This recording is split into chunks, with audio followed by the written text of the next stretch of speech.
Nous nous attachons à Dieu non à cause des choses présentes, mais nous nous attachons à Dieu parce qu'il nous a choisis avant la fondation de toutes choses.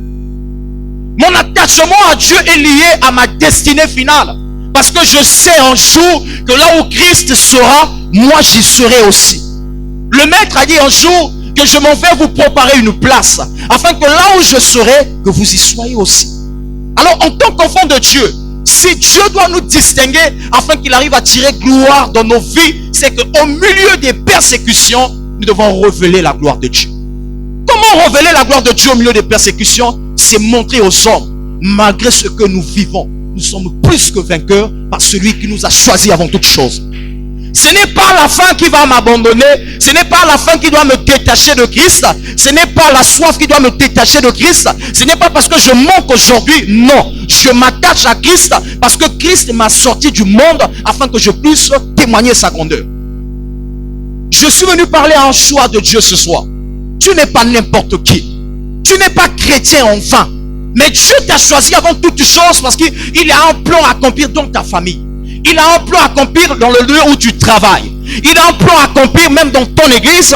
Il a un plan à accomplir dans ta société. Il a un plan à accomplir dans ton quartier. Les voisins doivent savoir que tu n'es pas n'importe qui. Pas parce que tu t'habilles bien. Pas parce que tu parles bien. Mais parce que tu témoignes Christ par ta vie. J'ai vu des gens dire que je ne peux plus servir Dieu à cause de cette situation que j'ai rencontrée. Comment pourrais-je servir Dieu et perdre un enfant? Comment pourrais-je servir Dieu et voir des gens mourir dans ma vie? Bien aimé, le choix de Dieu dans notre vie n'a pas été lié en fonction de ce que nous avons. Mais Dieu nous a choisis en fonction de ce qu'il fera de nous. Et pourquoi notre choix ou notre acceptation sur le choix de Dieu se détermine sur des choses éphémères? Notre choix ou notre acceptation sur le choix de Dieu doit au contraire se déterminer sur le salut final. On ne doit pas se focaliser sur ce que nous voyons aujourd'hui. Alléluia. On doit encore voir plus loin. Cette église s'est distinguée. Et Paul était capable de dire que je rends grâce à Dieu pour votre foi. On ne cesse d'entendre parler de vous. Mais lorsque Dieu veut te distinguer, on parlera toujours de toi. Que tu le veuilles ou pas, on parlera de toi. Cette église de Thessalonique, Dieu a distingué cette église et on a cessé. Tout le monde parlait de cette église. On parlait de cette église à cause de leur fermeté, à cause de leur attachement. Ce n'est pas en vain que Dieu t'a choisi. Attache-toi encore à Dieu, n'abandonne pas à cause de ce que tu vois aujourd'hui.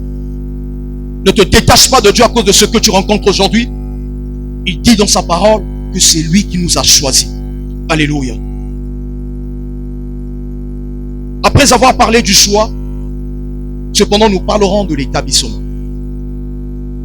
Il dit dans Jean 15 verset 16, ce n'est pas vous qui m'avez choisi, mais moi je vous ai choisi. Après qu'il nous a choisis, qu'est-ce qu'il dit? Je vous ai établi. Alléluia. Est-ce que tu peux dire avec moi, je vous ai établi? Bon, dis-le encore, je vous ai établi. Yes. Après avoir parlé du choix, cependant nous parlerons de l'établissement. Dieu, dans sa manière d'agir, a toujours formé ce qu'il a choisi.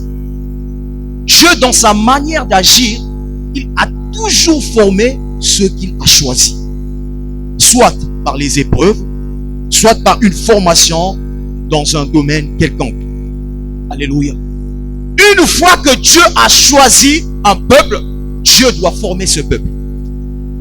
Parce que Dieu veut tirer gloire dans la vie de ce peuple. Et après le choix, Dieu doit introduire ce peuple dans un autre domaine qui est le domaine de l'établissement. Alléluia. Après que Dieu t'a choisi, Dieu doit t'établir. Dieu doit établir ta foi. Et c'est ce que ce peuple de Thessalonique était en train de vivre. Ces épreuves, c'était une formation de la part de Dieu. Dieu établit toujours ce dont il a choisi. La différence que Dieu fera dans ton domaine de travail dépendra de ton établissement. Alléluia. La différence que Dieu fera dans ton domaine de travail dépendra de ton établissement. Alléluia. Établir, c'est faire asseoir. Établir, c'est former. Alléluia. Une fois que Jésus a choisi ses disciples, il dit ceci: c'est moi qui vous ai choisi et je vous ai établi. Alléluia. Après le choix vient l'établissement. Nous parlons de distingue-moi. Dieu ne peut jamais te distinguer si tu n'as jamais été établi. Dieu doit t'établir dans un domaine quelconque, afin que dans ce domaine, il arrive à te distinguer. Alléluia. Est-ce que je parle à quelqu'un? Je disais que la différence que Dieu fera dans ton domaine de travail dépendra de ton établissement. Aujourd'hui, tu ne peux pas apprendre un métier de maçonnerie et vouloir prendre un chantier qui a besoin d'un électricien plutôt. Alléluia. Tu ne peux pas te dire que tu es un maçon et prendre la charge dans un chantier, te dire que tu es un électricien. Tu es capable d'aller détruire la maison d'autrui. Tu es capable d'aller créer le désordre dans la maison d'autrui. Or, Dieu, dans tout ce qu'il veut faire dans nos vies, Dieu veut tirer gloire. Or, sa gloire qu'il veut tirer, c'est en fonction de son établissement dans notre vie. Alléluia. Dieu t'a appelé, c'est bien. Dieu t'a appelé dans quel domaine? Et dans le domaine où Dieu t'a appelé, tu veux que Dieu te distingue. Dieu va te distinguer en fonction de quoi? Dieu te distinguera en fonction de ton travail.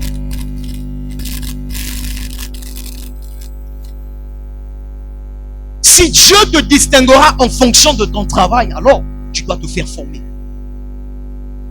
Je suis venu parler à une femme ce soir.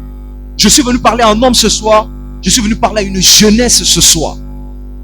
Nous avons besoin de la distinction, c'est bon. Mais Dieu distingue ceux qui ont appris du travail. Dieu ne distingue pas ceux qui n'ont rien entre leurs mains. Dieu ne distingue pas ceux qui ont la soif d'apprendre. Mais Dieu distingue ceux qui ont appris le travail. Alléluia. Si tu n'as pas appris, Dieu ne te distinguera pas dans un domaine quelconque. Vous voyez, l'église de Thessalonique a été distinguée à cause de leur foi. Leur foi était liée à ce qu'ils ont appris des enseignements reçus par l'apôtre. Alléluia. Ce qu'ils ont appris, ils ont gardé. Et ils ont grandi dans la connaissance. Au milieu des épreuves, ils ont gardé leur foi. Ils ont travaillé leur âme intérieure. Ils ne se sont pas conformés à ce que le siècle présent les présentait, mais ils ont gardé leur foi à Christ. Alléluia. Dieu te distinguera en fonction de ton travail. C'est comme quelqu'un qui chante, quand il descend, les paralytiques marchent, les aveugles voient. Mais les paralytiques ne marchent pas par les chants. Les aveugles ne voient pas par des chants. Mais ils voient parce que le Dieu que tu as toujours rencontré dans l'intimité est là présent, il agrée ta louange. Est-ce que je parle à quelqu'un? Tu dois travailler ton talent. Tu dois travailler ce que Dieu a mis en toi. Tu veux que Dieu te distingue quelque part. Tu dois apprendre à travailler ce que Dieu a mis en toi. Tu as fait grâce de te placer des parents qui t'ont poussé pour aller à l'école. Tu as appris dans un domaine, c'est bien. Mais tu dois te distinguer dans le domaine que tu as appris. Tu as fait médecine, c'est bien. Mais parmi les médecins, tu dois te distinguer afin que l'on sache que son travail est différent du travail des hommes. Non parce qu'il a appris comme nous, mais parce que dans sa manière d'agir, il y a quelque chose de différent. Tu sais que la différence dans ton domaine de travail dépendra de ton établissement. Celui qui a mieux appris sera capable de mieux transmettre ce qu'il a appris. Mais Dieu te veut te distinguer dans une société. Lorsque Dieu distingue, Dieu élève. Alléluia. Dieu t'élève dans un endroit où tu as même du mal à expliquer ce que tu as appris. Voyez-vous que Dieu peut le faire? C'est son nom qui sera méprisé. C'est son nom que les hommes pourront insulter. Dieu, lorsqu'il veut t'emmener quelque part, c'est pour donner gloire à son nom. Il est très important que nous puissions nous faire former dans les domaines que Dieu nous a appelés. Mon frère, ma soeur, prier c'est bien. Jeûner c'est bien. Mais apprends à travailler ce que tu as en toi. Alléluia. Dieu peut te distinguer dans le domaine du travail que tu as appris. Nous avons vu des hommes apprendre certains domaines, apprendre la maçonnerie. Après la maçonnerie, il devient architecte parce qu'il a poussé très haut sa pensée ou sa vision dans le sens que Dieu puisse le distinguer. C'est comme quelqu'un qui prie le Seigneur, Père, distingue-moi, distingue-moi. Mais il est assis à la maison. Tu vas te distinguer en s'asseyant à la maison ou c'est à l'extérieur que Dieu va te distinguer? Dieu ne te distingue pas pour toi, mais Dieu te distingue pour les autres. Si Dieu doit te distinguer pour les autres, c'est que tu as quelque chose à transmettre aux autres. Donc ce que tu as à transmettre aux autres dépend du travail que tu imposes à ta personne. C'est pourquoi je suis venu dire à quelqu'un ce soir que tu dois travailler ta personne. Tu dois travailler dans le domaine que Dieu t'a appelé. Tu es jeune, tu vas à l'école. Ne néglige pas tes études. Dieu doit te distinguer dans la société au travers de ce que tu apprends aujourd'hui. Ce n'est pas le parler en langue qui va te distinguer là-bas dans ton bureau. Ce n'est pas le parler en langue. Ce n'est pas le parler en langue. C'est ce que tu as appris à l'école. Le parler en langue t'emmènera vers Dieu afin que Dieu te présente devant les hommes. Mais lorsque Dieu te présentera, Dieu attendra que tu parles. Il dit à ses serviteurs que lorsque on vous présentera devant les juges, ne craignez pas, car moi je mettrai mes paroles en vous. Donc les paroles que Dieu mettra en eux, c'est en fonction de ce qu'ils ont appris près de Dieu. Si tu n'as pas appris, Dieu ne placera pas ses paroles en toi. Dieu placera ses paroles en toi en fonction de ce que tu as appris à ses côtés. Je suis venu dire à quelqu'un ce matin, ce soir, n'arrête pas d'apprendre. N'arrête pas d'apprendre. Peu importe l'âge que tu as, n'arrête pas d'apprendre. Continue à apprendre. La distinction dans ton domaine dépend de ton apprentissage. Oh, est-ce que je parle à quelqu'un? Dépend de ton apprentissage. Ne te limite pas. Ne te limite pas. Vous savez, un jour, il y a plusieurs années, une servante de Dieu me disait, je t'ai vu avec un vêtement, genre comme des avocats, des juges, bon, mais tu étais assis, tu enseignais les gens. Je ne sais pas ce que ça voulait dire, mais ce n'était pas ici en Afrique. Quelque temps après, j'ai fait une vision où j'étais dans une école de formation théologique. 6 mois après, le pasteur me dit, je dois m'envoyer à l'école de passeport. Alléluia. L'appel, je l'avais. Dieu m'a choisi. Mais avant même que mon pasteur me parle de la formation, Dieu me parlait de la formation. Avoir une vision, c'est que tu dois travailler sur ta vision. Dieu ne peut pas te ramasser dans la brousse sans te former dans la brousse et aller te placer. Écoutez le CV de David. David dit ceci.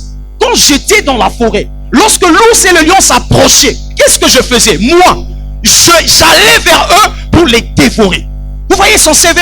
David n'était pas juste un berger, mais il était aussi gardien de la bergerie de son père. Il a appris à garder la bergerie de son père. C'est pourquoi il était capable de défendre le troupeau de son père. Et devant Goliath, il n'avait pas peur. Parce qu'il avait appris dans la bourse. Il s'était exercé au combat. Tu dois t'exercer afin que Dieu te distingue. Dieu te distingue en fonction de ce que tu as appris. Qu'est-ce que tu apprends? Qu'est-ce que tu as appris?